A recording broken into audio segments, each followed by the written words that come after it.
I'll start by copying all of the text that I want from my PDF and then pasting it into Word.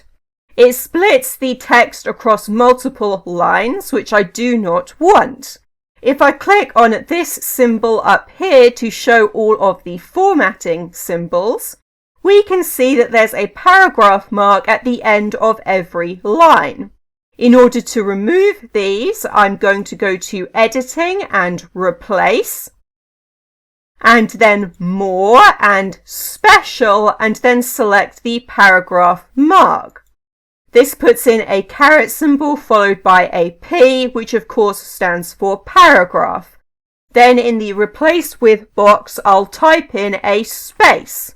It's a little bit difficult to see, but there is now a space in this box. So we're going to be finding all of the paragraph marks and replacing them with a space. And I'll click on Replace All, and then OK, and Close. And now I have all of my text in just one paragraph. And that is everything.